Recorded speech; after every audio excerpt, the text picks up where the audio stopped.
Hey guys, welcome back to the Readers. I hope you are having an amazing day. Let's get right into the stories. The first one is an entitled People story. How do you stop an HOA from building on your land when they swear it's on the easement, and the neighbors are cheering them on?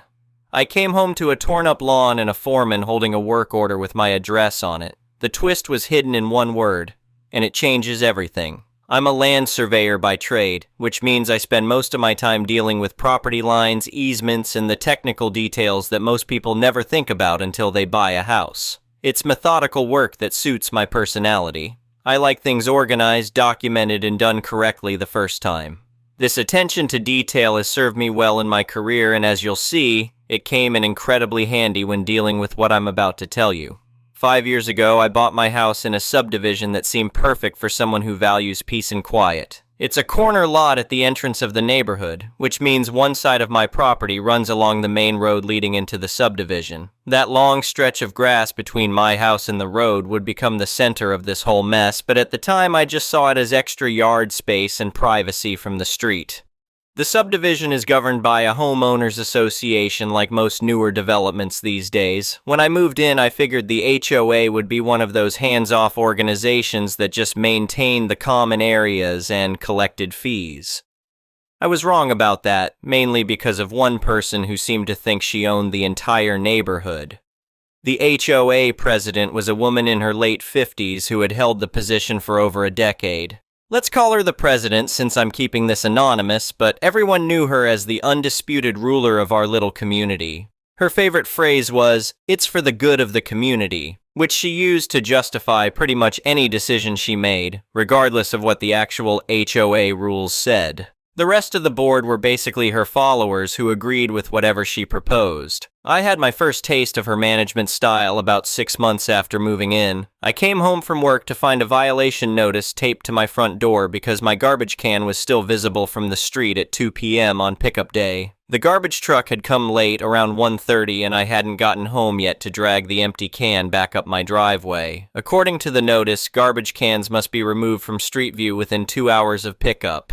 The second incident happened the following summer when I received a warning that my grass was too high. I measured it myself and found it was exactly 1 3/4 inches, which violated the HOA rule that grass should not exceed 1.5 inches. I had been traveling for work and hadn't mowed in 8 days instead of my usual 7. Both times I just complied rather than argue. It wasn't worth the headache, and frankly I preferred to keep my head down and avoid unnecessary conflict with neighbors. But these interactions established a pattern that would become important later. The president clearly saw the neighborhood as her personal domain, and she wasn't the type to admit mistakes or back down from confrontations. When I originally bought the house, my professional background made me pay extra attention to all the property documents during the closing process. I knew exactly where my property lines were, and I was especially familiar with the easements on my land. There was a 10-foot wide utility easement running along the side of my property that faced the main road.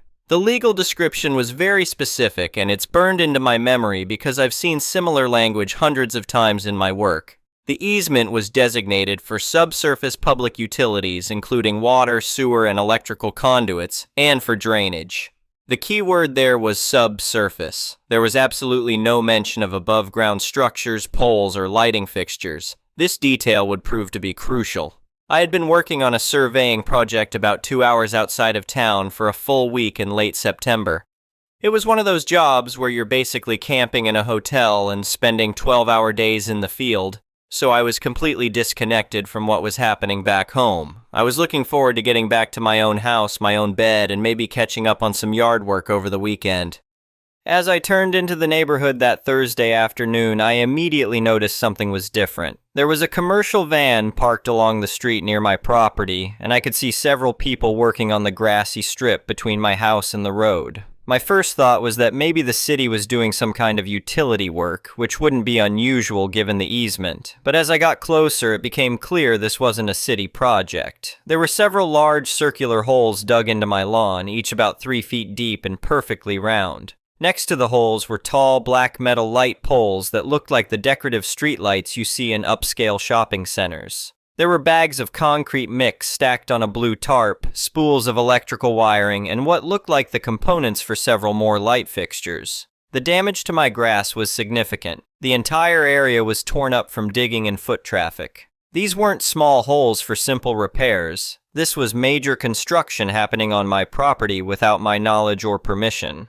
I pulled into my driveway and sat in my car for a moment, trying to process what I was seeing. My initial reaction was anger, the kind of white-hot fury that makes you want to start yelling before you even know what's going on. But my professional instincts kicked in pretty quickly. Getting emotional wouldn't solve anything, and it certainly wouldn't get me the information I needed to figure out what was happening. I got out of my car and walked over to where the work crew was finishing up for the day. The foreman was a middle-aged guy in work clothes who seemed friendly enough when I approached him. I asked him what the project was, keeping my tone casual and curious rather than confrontational. He explained that they were installing new neighborhood accent lighting and that the HOA had hired them for the job. He said they should have everything finished by the following day. When I mentioned that I was the property owner, he seemed a bit surprised but not concerned. He told me that the HOA president had signed the work order and assured them that this was all approved HOA land that didn't require individual homeowner permission. That's when something clicked in my brain, that cold analytical feeling I get when I'm working on a challenging survey and all the pieces suddenly start falling into place. I thanked the foreman politely and walked back to my house, but I wasn't planning to let this slide. I was planning to be very thorough and very methodical about how I handled it. The first thing I did was go back outside with my phone and camera. I took dozens of high-resolution photos from every possible angle. Close-ups of each hole, wide shots showing the entire affected area, pictures of the light poles and construction materials, and clear images of the contractor's truck with the company name visible.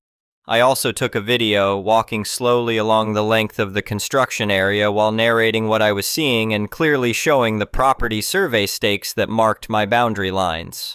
Then I went to my home office and pulled out the thick folder containing all my closing documents from when I bought the house. I spread everything out on my desk and the property survey map, the title deed, the original HOA covenants and restrictions, and every other document that related to my property rights. I reread the utility easement clause word for word, confirming what I already knew. Subsurface utilities only. Nothing about permanent above-ground structures or decorative lighting. I then went through the HOA covenants page by page, looking for any clause that might give the association the right to install structures on private property without the homeowner's explicit written consent. There wasn't one. Armed with this information, I drafted an email to the entire HOA board. I didn't just send it to the president, I made sure every board member was included. I kept the tone professional and factual, but I made my position very clear. The subject line was, unauthorized construction at my address, lot number, and I explained that construction had begun on my property without notification or consent. I attached several of the photos I had taken and asked for three things: a copy of the work order, the specific section of HOA covenants that permitted this installation, and any legal document that granted the HOA authority to build structures on my private land. I also mentioned that I had instructed the work crew to halt until the situation could be clarified.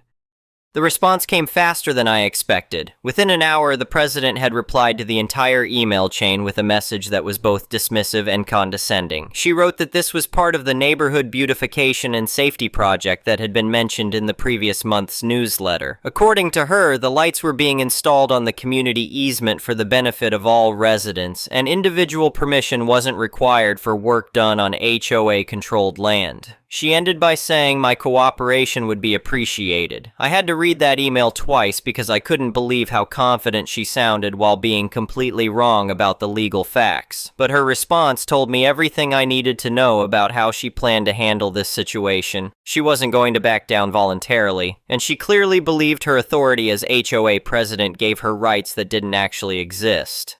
That evening, she made the situation even worse by posting in the neighborhood's private Facebook group. Her post was all about how excited she was to see the new accent lighting going in at the neighborhood entrance, calling it a big step forward for safety and curb appeal, complete with a hashtag about community spirit. The post got a bunch of likes from her supporters, and I could see this was turning into a public relations battle as well as a legal one. The next morning, one of my neighbors stopped me while I was checking my mailbox to tell me how wonderful the new lighting was going to be and how glad she was that the president was finally getting it done. I just smiled and nodded, But inside, I was realizing that most of the neighborhood had no idea what was really happening. They thought this was a legitimate HOA project that everyone had agreed to. I decided to wait a full day before responding to the president's email. I wanted to make sure I had all my facts straight and that my response would be impossible to argue with. When I finally sent my reply, I again made sure the entire board was included. My second email had a more urgent subject line and a much more direct tone. I thanked the president for her response, but explained that there had been a significant misunderstanding. I attached scanned copies of my official property survey and the relevant page from my title deed, with the easement language highlighted in yellow. I pointed out that the easement was clearly designated for subsurface utilities only and granted no rights for above-ground structures. Therefore, the HOA was currently trespassing and had caused significant damage to my private property. I demanded that all work cease immediately and requested a plan to remove the installed materials and restore my lawn within 48 hours. I ended by stating that if I didn't receive this plan, I would be forced to engage legal counsel and would hold the HOA liable for all damages, removal costs, restoration costs, and legal fees. After I sent that email, something interesting happened. The email chain went completely silent. No responses, no arguments, no attempts to justify their position. The contractors didn't show up the next day either. The half-finished project just sat there in my yard like a monument to overreach and poor planning. For a week, nothing happened. The concrete bags sat on their tarp, the light poles lay on their sides in my grass, and the holes remained open. It was actually becoming a neighborhood eyesore, which I found somewhat ironic given the whole beautification justification for the project. Then I received a formal letter in the mail summoning me to an emergency HOA board meeting, scheduled for the following Thursday evening. The letter was very official looking and used language that made it sound like I was being called before some kind of tribunal. It requested that I attend to discuss the ongoing property dispute and to work toward a community-minded resolution. I spent the week preparing for that meeting like I was getting ready for a court case. I put together a professional-looking binder with tabs and organized sections. I included crystal-clear photos of the damage, a copy of my property survey with the construction area outlined in red, the easement clause from my deed highlighted and blown up to a larger font, copies of the entire email chain, and a few other documents that I thought might be useful. I also did something that would prove to be very important later. I contacted a real estate attorney who specialized in property disputes and HOA issues. I paid for a 1-hour consultation to make sure I had my legal facts straight, and I asked him to draft a formal letter that I could use if the HOA continued to refuse to cooperate. The consultation cost me $400, but it was worth every penny for the confidence it gave me and the professional backup it represented. The night of the emergency meeting, I arrived exactly on time carrying my binder and wearing business clothes. The meeting was held in the community room at the subdivision's entrance, a small space with a conference table that could seat about 10 people. The president was already there, sitting at the head of the table and looking like she was ready for battle. The other 4 board members looked much less confident. The treasurer in particular seemed nervous and kept shuffling through papers. There were also a few other homeowners in attendance, probably people who had heard about the dispute through neighborhood gossip. The president started the meeting by framing me as an uncooperative homeowner who was holding up progress for the entire community. She talked about safety concerns, property values, and the importance of everyone working together for the good of the neighborhood. She made it sound like I was being selfish and unreasonable by objecting to a project that would benefit everyone. When she finished her opening remarks, she asked if I had anything to say. This was the moment I had been preparing for all week. I opened my binder and handed a complete set of documents to each board member. I didn't argue with her characterization of me or try to defend my motives. Instead, I simply stated the facts. I explained that this wasn't a dispute about lighting or community improvement. This was about the HOA trespassing and beginning illegal construction on my private property. I walked them through the documents I had provided, pointing out the property survey, the easement language, and the complete email chain that showed how we had gotten to this point. Then I asked them one simple question that would prove to be the key to everything. I asked them to show me the document where I had agreed to this construction project. The silence in that room was deafening. The president shuffled through her papers, clearly looking for something that didn't exist. The other board members were reading through the documents I had given them, and I could see the realization dawning on their faces that they were in serious legal trouble. Finally, the treasurer asked what I thought was the most important question of the evening. He wanted to know what it would cost to remove everything and restore my property. I had been hoping someone would ask that question. I pulled out another document from my binder and explained that I had already obtained a written quote for the removal of the concrete footings and poles, plus professional restoration of my lawn with new sod. The total cost would be approximately $7,500. I also mentioned the consultation with my attorney, which had cost $400 so far. Then I delivered what I knew would be the final blow. I told them that my attorney had already drafted a formal legal letter, which I had with me, stating that if we couldn't reach a resolution that night, he would file a lawsuit for trespass and damages the next morning. I made it clear that all associated legal fees would be billed to the HOA. The effect was immediate and dramatic. The treasurer went pale and started calculating numbers on a piece of paper. One of the other board members asked how much money the HOA had in its reserve fund. Another wanted to know if their insurance would cover legal costs. The president tried to maintain her authority by arguing that the easement gave them the right to install the lighting, but I calmly pointed out that she was welcome to show that argument to a judge if she preferred to handle this through the court system. I reminded everyone that my attorney specialized in exactly this type of property dispute and was confident about our legal position. At that point, the other board members essentially overruled the president. The treasurer pointed out that a lawsuit would not only drain their entire reserve fund, but would likely result in a special assessment fee for every homeowner in the subdivision to cover the costs. None of them wanted to face their neighbors with that kind of news. In a formal vote, with only the president dissenting, the board agreed to all my demands. They would arrange for immediate removal of all materials and professional restoration of my property. They would cover all costs associated with the project, including my attorney consultation fee, and they would provide me with written documentation confirming that no permanent structures would be installed on my property in the future without my explicit written consent. The removal process was almost as satisfying as the meeting itself. The same contractors returned, but this time they brought a jackhammer to break up the concrete that had already been poured. They had to carefully extract the metal poles, fill in all the holes, and lay down fresh sod across the entire affected area. I made sure to be present for the entire process, both to supervise the work and to document that it was being done properly. The president was nowhere to be seen during the removal, and I heard through neighborhood conversations that she had been keeping a very low profile since the board meeting. The financial impact on the HOA was significant. They had already paid for the initial installation attempt, and now they had to pay for removal and restoration on top of that. The total cost was over $10,000 when everything was added up, a substantial hit to their annual budget. About 2 weeks later, an emergency newsletter went out to all residents explaining that the beautification project was on hold due to unforeseen logistical issues.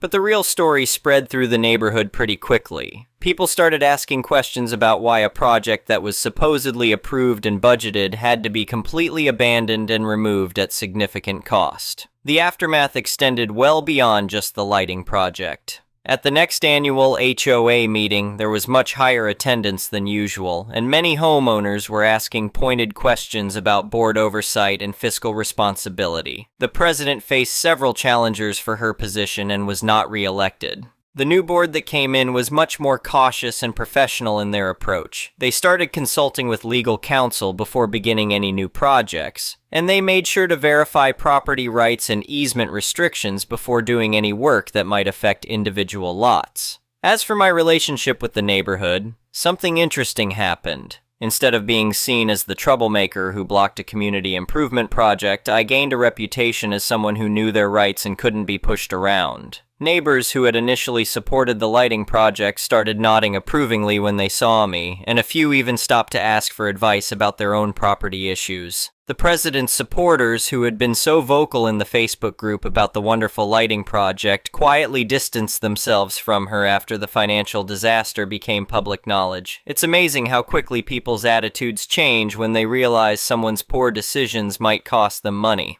6 months later, my lawn was completely restored and looked better than it had when I first moved in. The new sod had taken root perfectly, and you couldn't tell that there had ever been any construction in the area. Every time I looked at that strip of grass, I was reminded of an important lesson about the difference between authority and legal rights. The whole experience taught me that sometimes the most effective way to deal with aggressive, overconfident people isn't to match their energy or get into shouting matches.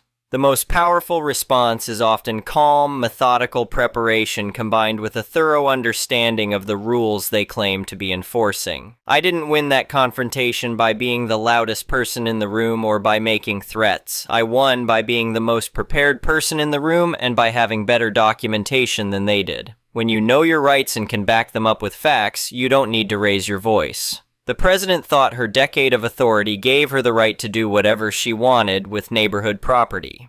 She thought homeowners would just go along with her decisions because that's how things had always worked in the past. She was wrong about both of those assumptions, and her overconfidence led to one of the most expensive mistakes in the subdivision's history. Looking back on it now, I realize that I basically just handed her the shovel and let her dig her own hole. All I did was provide the facts and let the consequences of her poor decisions play out naturally. Sometimes the best response to unreasonable people is simply to let them face the full cost of their unreasonable actions. The ironic part is that if she had approached me initially with a reasonable request and proper documentation, I might have considered allowing some kind of lighting installation on the easement area. I'm not opposed to neighborhood improvements, and I understand that corner lots like mine are important for community aesthetics and safety. But her assumption that she could just do whatever she wanted without consulting me or following proper procedures turned what could have been a simple conversation into a legal nightmare that cost the HOA thousands of dollars and ultimately cost her the position she had held for over a decade. The whole situation reinforced something I already knew from my professional work. When it comes to property rights, the details matter enormously. The difference between subsurface utilities and permanent structures might seem minor to most people, but in legal terms, it's the difference between having the right to do something and committing trespass. I've had several neighbors ask me since then how I knew so much about easements and property law. The answer is that it's literally my job to know these things, but more importantly, I took the time to actually read and understand the documents I signed when I bought my house. Most people just trust their realtor or assume that HOA covenants are reasonable and properly written, but it's worth taking the time to understand exactly what rights you have and what restrictions you've agreed to accept. The new HOA board has been much more professional and transparent in their operations. They publish detailed meeting minutes, they provide advance notice for any projects that might affect individual properties, and they've established clear procedures for getting homeowner input before making major decisions. It's amazing how much more smoothly things run when people follow proper procedures and respect each other's legal rights. As for me, I've gone back to my quiet routine of work, yard maintenance, and avoiding unnecessary drama. But I have to admit there's something satisfying about sitting on my porch in the evening, looking at my perfectly restored lawn and remembering the look on the president's face when she realized she had made a very expensive mistake. The best part is that I didn't have to become the kind of person I don't want to be in order to win that fight. I didn't have to yell, threaten, or make enemies in my neighborhood. I just had to be better prepared than the people who thought they could push me around, and I had to be willing to follow through on defending my legal rights. Sometimes people confuse being quiet and cooperative with being weak or easy to take advantage of. The president learned the hard way that those are very different things. Just because someone prefers to avoid conflict doesn't mean they'll allow themselves to be walked on when the situation requires them to stand firm. The whole experience has made me more confident about dealing with similar situations in the future, whether they involve HOA issues, work disputes, or any other situation where someone tries to use their authority to override my legal rights. The key is always the same: know your rights, document everything, stay calm, and be prepared to follow through on your position. I still get a chuckle when I drive past other subdivisions and see poorly planned lighting installations or other improvement projects that look like they were done without proper planning or consultation. I wonder how many of those projects involve similar situations where HOA boards overstepped their authority and got away with it because homeowners didn't know their rights or weren't willing to fight back. In my case, my professional background gave me advantages that most homeowners don't have, but the fundamental principle applies to everyone. Your property rights are only as strong as your willingness to defend them. If you don't stand up for yourself when someone violates those rights, you're essentially giving them permission to do it again in the future. The story has become something of a legend in my neighborhood, and I've heard several different versions of it told at community gatherings and social events. Some of the details get exaggerated or changed in the retelling, but the basic message remains the same. Don't assume that authority figures always know what they're doing, and don't be afraid to challenge them when they're wrong. I've also become the unofficial resource person for neighbors who have questions about property lines, easements, or HOA issues. Several people have asked me to look at their survey maps or help them understand covenant language, and I'm happy to help when I can. It feels good to use my professional knowledge to help my neighbors avoid the kind of problems I had to deal with. The former president still lives in the neighborhood, but she keeps a much lower profile than she used to. I see her occasionally at the mailbox or in the grocery store, and we nod politely to each other, but we don't have conversations. I don't harbor any personal animosity toward her, but I think we both understand that our relationship is permanently changed by what happened. Her supporters have mostly moved on to other issues and other leaders. The neighborhood Facebook group is much less dramatic these days, with posts focusing on lost pets, recommendations for local services, and announcements about community events rather than controversial improvement projects or political maneuvering. The current HOA board has been in office for over a year now, and they've managed to complete several successful projects without any major disputes or legal issues. They've repaired playground equipment, organized neighborhood cleanup days, and even installed some new landscaping in the common areas. The difference is that they do their homework first and communicate clearly with residents before making changes that affect individual properties. I think the whole experience was ultimately good for our community, even though it was expensive and unpleasant at the time. It established better precedents for how the HOA operates. It showed homeowners that they have rights and recourse when those rights are violated. And it demonstrated that authority without proper legal backing is just empty bluster. Looking ahead, I'm confident that future HOA boards will be more careful about following proper procedures and respecting property rights. The cost of the lighting fiasco serves as a permanent reminder that overreach has consequences, and those consequences can be severe enough to affect the entire community's finances. As for my own property, I've made a few improvements over the past year that have enhanced both the aesthetics and the functionality of my corner lot.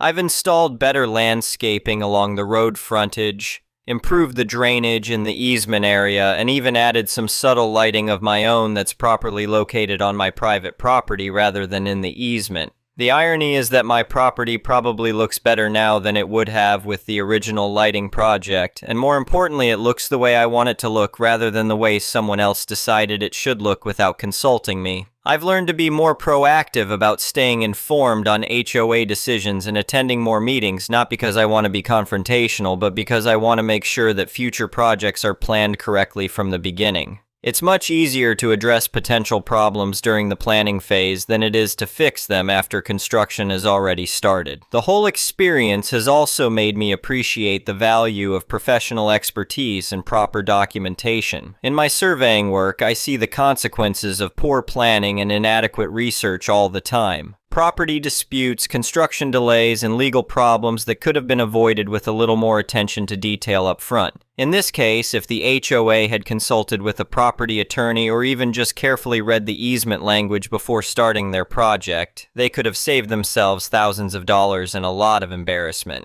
Instead, their assumption that authority equals rights led them into an expensive legal trap that could have been easily avoided. The lesson extends beyond HOA issues to any situation where someone claims the right to make decisions that affect your property or your legal interests. Whether it's a neighbor who wants to trim trees that overhang your property line, a contractor who claims city approval for work that affects your drainage, or a business that wants to use your parking space for deliveries, the key is always the same. Verify their claims independently and don't be afraid to stand up for your rights when necessary. I think a lot of people avoid these confrontations because they seem complicated or intimidating, but in most cases, the law is on the side of property owners who take the time to understand their rights and document their positions clearly. The complexity comes from people who don't know the rules trying to negotiate with people who claim authority they don't actually have.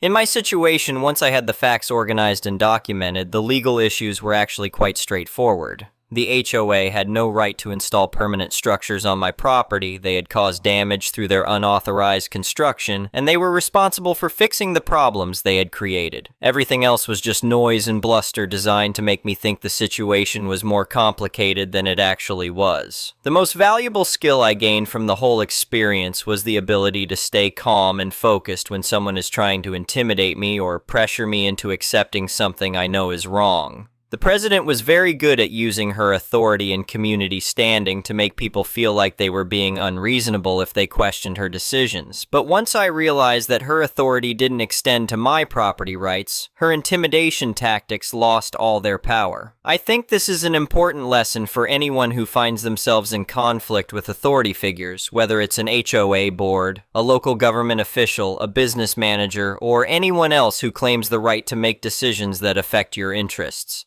Authority is only meaningful within its proper scope, and when someone exceeds that scope, they're just another person making claims they can't back up.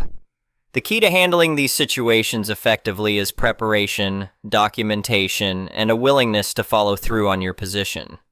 If you know you're right and you can prove it, you don't need to be louder or more aggressive than the other party. You just need to be more persistent and more prepared to let the facts speak for themselves. In my case, I never raised my voice, never made personal attacks, and never threatened anyone with anything other than the natural legal consequences of their own actions.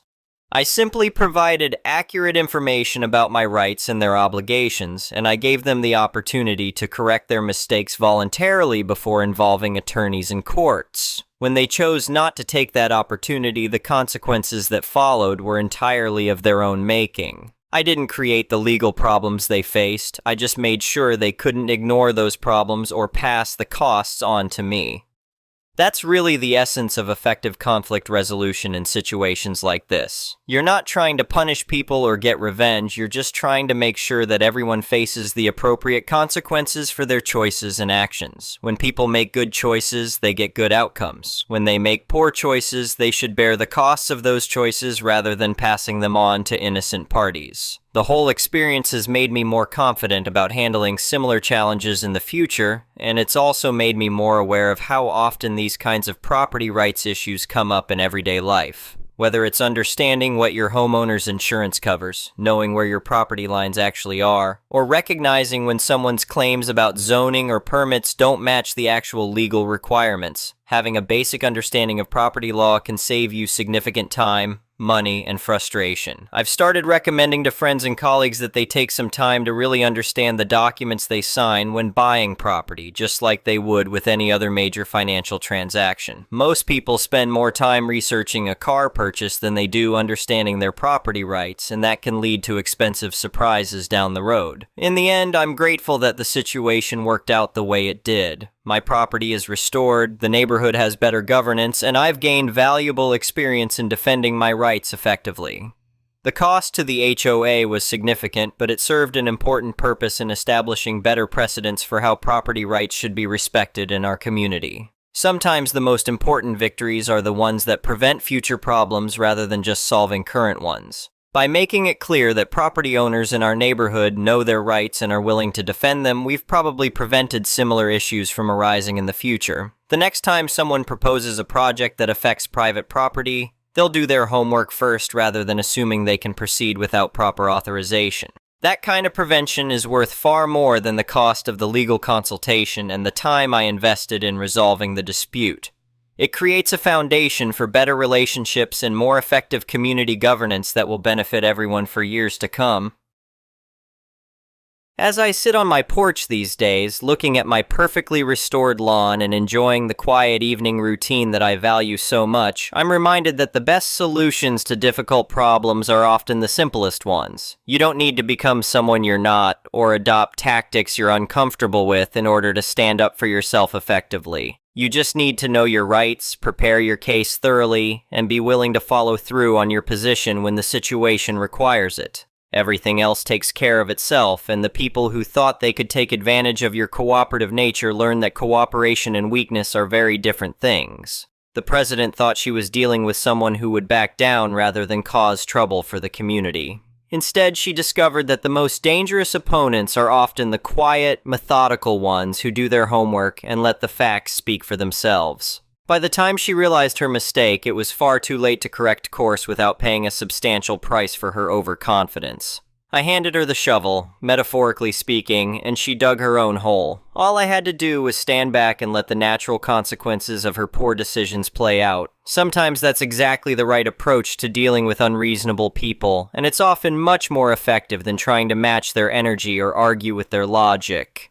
In the end, the best revenge really is just letting people face the appropriate consequences for their own actions, especially when you have the documentation to make sure those consequences can't be avoided or passed on to someone else. The legal system exists to protect property rights for exactly this reason, and when you use it correctly, it works exactly as it should.